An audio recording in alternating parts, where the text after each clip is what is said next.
What if? This question that has enthralled and plagued humanity for as long as we've been capable of puzzling over more complex ideas. The human brain is constantly backtracking through its history, searching for alternatives, better options, things we should have said, things we shouldn't have done. Our collective history is much more coherent and set in place. We know that we once painted now extinct animals on cave walls and that ancient civilization blossomed around the Mediterranean. We know that the 20th century brought bloodshed on a never-before-seen scale. History is set, but that doesn't stop us from going back and examining specific points that can be described as global sliding doors moments, when a slight change, one way or the other, could have led to a profound effect on the path that we took and the world that we live in today.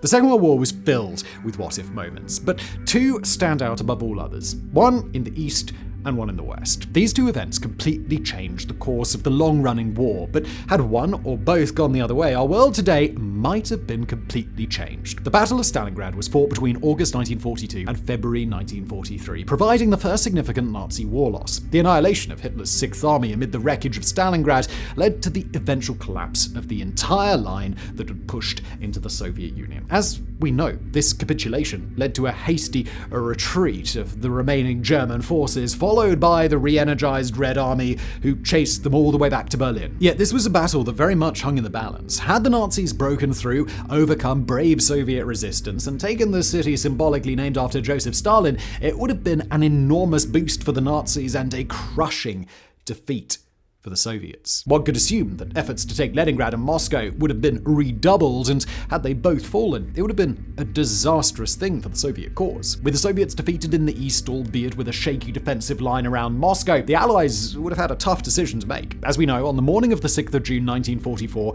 a vast armada appeared out of the morning haze off the coast of Normandy. D-Day has gone down as one of history's most pivotal moments, which fundamentally changed the course of World War II, and with it, the path that led us to where we are today. And yet, how different things could have been. What if the legendary German commander Erwin Rommel, who was in charge of defending the coast, had not taken the ill-fated decision to return to Germany for his wife's birthday at precisely the wrong moment? Look, whether the Allies would have even launched D-Day had the Soviets already been knocked out is debatable. With only one major front still active, Hitler would have significantly bolstered Western defenses along the Atlantic Wall, considerably raising the risk of failure, which was already pretty high. Now let's say they did go ahead, but Operation Fortitude, the grand deception plan that kept Hitler guessing where precisely the invasion would come, wasn't nearly as effective. Instead of the loosely strung defensive line that met the Allies on the beaches of Normandy, they were greeted by the fearsome Panzer divisions kept in reserve for far too long. The result was a harrowing bloodbath that saw Allied soldiers again limping out of northern France with their tails between their legs. What would come next is difficult to say. Remember those Saturday mornings as a kid? Cartoons and a bowl of your favorite cereal, or maybe several bowls if your name is Simon? Well, guess what? The magic is back, and it is called Magic Spoon. Magic Spoon brings back the childlike nostalgia. I'll finish my mouthful of Saturday morning cartoons with flavors that fuel your inner child and your adult taste buds, plus 13 to 14 grams of high quality protein and just 4 to 5 grams of net carbs per serving, making Magic Spoon perfect for those of us who are leading a keto or carb conscious lifestyle, which I am as of this year. My doctor was like, "You've been on a bit of weight," and I was like, "Really?" And he's like, "Just try to eat a little bit healthier." So I'm like, "Okay, doc, sorry." And the best part? Zero sugar. That's right, Magic Spoon is sweetened without any cane sugar, corn syrup, or sugar alcohols. Say goodbye to boring cereals. Magic Spoon's variety pack comes in 4 exciting flavors: fruity, frosted, cocoa, and my personal favorite, I got a box of that right here, peanut butter. This is the absolute jam. You should absolutely, if you like peanuts and peanut butter, add this to your order. And they've also got new interesting flavors all the time. This is what I'm having right now. That's what I was just eating. Honey Graham. There's also this one, Honey Nut, which reminds me of, I was a huge fan of Honey Nut cereals when I was a kid. And then this one, toasted marshmallow. I took this home to my kids. And they're like, "Dad, I want cereal today." And I'm like, "You can't have cereal every day." And they're like, "Dad, I want the cereal." Oh, okay. At least it's good for you. Magic Spoon is gluten-free, grain-free, soy-free, and naturally flavored, making it a wholesome choice for everybody. It's fueling, it's wholesome, it's made with no artificial ingredients, and has the taste that you'll love, with more protein and less sugar. Grab your variety pack today. Use the code Sideprojects for $5 off your order at magicspoon.com/sideprojects. That's magicspoon.com/sideprojects. There's a link below. Thanks to Magic Spoon for sponsoring, and now back to today's video. Would the Allies have sued for peace at this stage? Would the manic Adolf Hitler have simply marched his soldiers to the end of the earth until they were finally defeated? Would the Americans have backtracked out of Europe, choosing to focus on Japan instead? The Allies won World War II because of 2 battles. Had they gone the other way, everything could have been very, very different.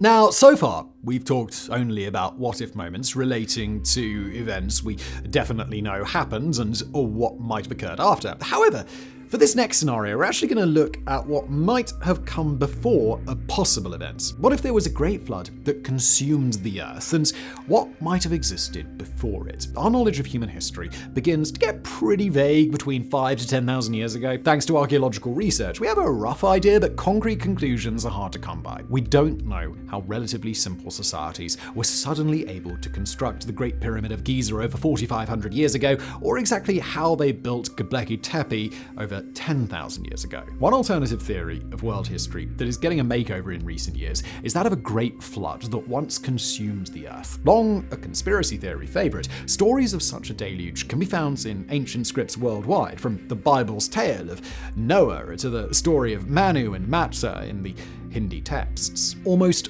every society has some kind of great flood myth, but science has been much harder to quantify here. Many experts now agree that a massive deluge did occur at some point between 7,000 and 12,000 years ago, but whether it consumed the entire planet, well, that's still fiercely debated. Recent theories and evidence point to the Black Sea as one of the most likely locations for such a flood, while studies of ancient civilizations highlight that several new groups with new customs appeared in different areas around the world, namely Egypt, the Himalayas, and Central Europe. Some argue that these were Black Sea farmers displaced by a massive flood, while others push the alternate history to the extreme and claim that there was an advanced civilization that predated the Egyptians by thousands of years. And let's just say from the get-go that practically zero archaeological evidence has been found about an advanced civilization that would have predated the Great Flood. Yet humans, apparently we just can't get enough of this story. The tale of the lost city of Atlantis was penned by Plato in 359 BC and continues to enthrall us to this day. Is it possible that there was a sophisticated civilization capable of building a mighty city thousands of years before the Great Pyramids of Giza? And if so, was there more than one? One theory about the Great Flood myth is that it could have been linked to a comet that hit Earth between 3000 and 2800 BC, and it created the Burckle crater, located at the bottom of the Indian Ocean, sending mega tsunamis around the world that may not have consumed the planet but would have caused widespread damage. This theory is contentious, but it at least gives us an event that could have inspired tales worldwide. Others suggest flood events could have been linked with megavolcanic eruptions and the dramatic climate change that might have come with it. We know that the 1883 Krakatoa eruption caused weather changes that lasted decades, some argue even longer, and in the grand scheme of volcanoes, Krakatoa was still relatively minor. Could a supervolcano eruption thousands of years ago have produced climatic changes that could have appeared like global flooding to an early civilization? Other theories, and we're getting pretty far out now, suggest that humans may not have even been the first industrialized society on Earth. Again, there's no evidence to support this, but considering humans have inhabited the Earth for only around 0.007% of the planet's history, it's not necessarily a totally outrageous idea. Or actually, maybe it is. We'll leave that with you.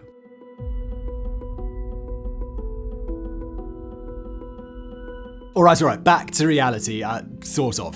In October 1969, the world held its breath. With the US and the Soviet Union facing each other down over Cuba, millions worldwide watched in horrified fascination as the Earth seemingly tiptoed towards its first full-scale nuclear war. Thankfully, it did happen.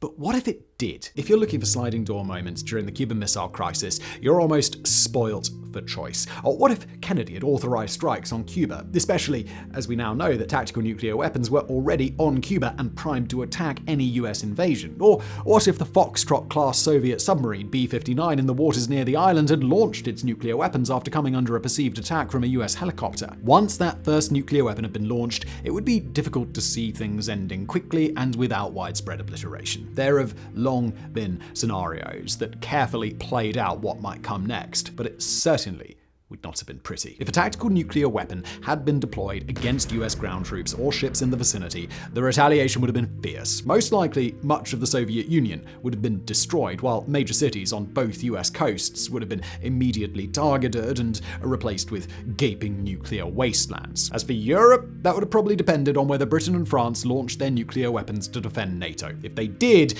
you would expect immediate retaliation, meaning only patches of Britain, mainly in the north, would have remained. France would be devastated, with much of the area around the country horribly affected. So, what would be left? After the waves of initial strikes, and once both the Soviet Union and the US and its NATO allies exchanged apocalyptical blows, we could expect an eerie calm as the dust settled. Large parts of the world, including South America, Africa, parts of Asia, and Oceania, would have been unaffected by the initial attacks, but how severe the contamination fallout would be would determine what came next. Theoretically, a global nuclear war wouldn't necessarily mean the end for humanity. Pockets of the world could continue, but without the vast interconnected trade web, you would expect societies to fall back several centuries at least. Forget the internet, forget manufacturing, forget fossil fuel extraction. We would revert to a much more basic existence, and that's the best case scenario. The worst alternate history of this situation is that poisonous nuclear gases slowly envelop the planet, killing every human in their wake. In 1957,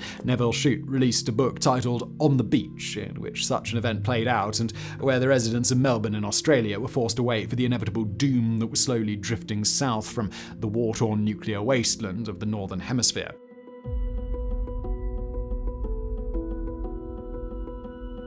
From one event that almost everybody has heard of to one that might be new to you. In the early years of the new millennium, when Europe moved from BC into AD, the Roman Empire was a roaring beast, dismantling all that came before it. The entire Mediterranean coastline was now under Roman control, with borders stretching north in Britain, south to modern Sudan, and east into what is today Armenia. It was by far the largest empire the world had ever seen, and many in the glittering city of Rome were licking their lips at the thought of yet more expansion. While the Roman Empire wouldn't reach its official peak in terms of landmass for another 100 years, something happened in northern Germany in 9 AD that sent shockwaves through the empire and which many historians argue completely altered the direction of history. Germania was always a thorn in the side of the Roman Empire, and what went on to become modern Germany was never fully conquered by the Latin warlords from the south, but they did come close. The region had been effectively split into two for many years, with the Rhine River as the natural border. Everything west was firmly under Roman control, but to the east,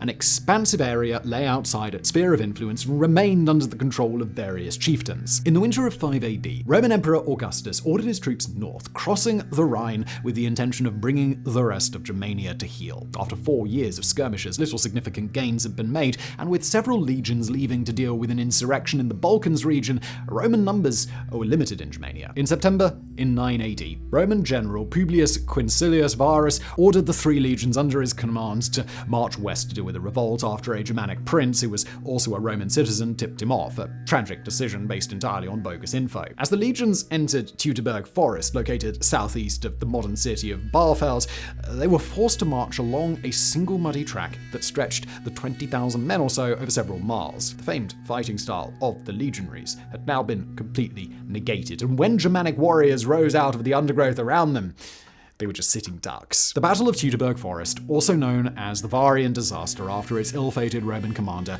lasted for 4 days, with the Germanic tribesmen slowly grinding down the legionaries by withdrawing and then attacking at weak points along the route. It resulted in the complete destruction of 3 legions, with Varus committing suicide rather than risk capture. This was the first time anything like this had happened to the Roman Empire since Hannibal came within a whisker of taking Rome 2 centuries earlier, and these were not well-trained warriors, as had been the case during the Second Punic War, but men who the Romans considered little more than barbarians. The effect in Rome was seismic, bringing the empire's rapid expansion under Augustus to a shuddering halt. While Roman soldiers crossed the Rhine again several years later, this had more to do with revenge than a genuine attempt to take control of the region. So, well, you might be wondering, what's the alternate narrative here? Well, things could have been very different if Varus had never taken the bait and waited for the returning legions before moving. Had there been a uniform drive across Germania, the Romans would likely have prevailed. This means the empire would have been much more secure, with all of Germania now under Roman control. Remember,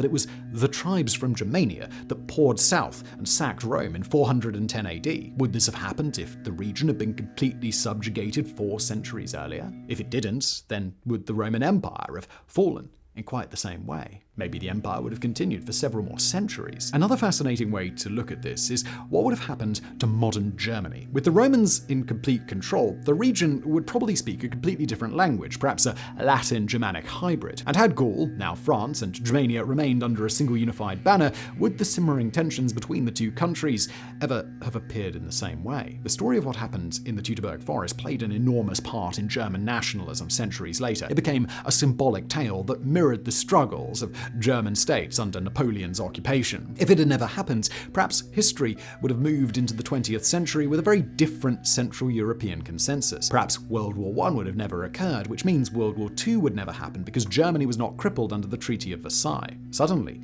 a battle that occurred over 4 days in a forest in northern Germany nearly 2,000 years ago begins to look like one of the most critical events in all of world history.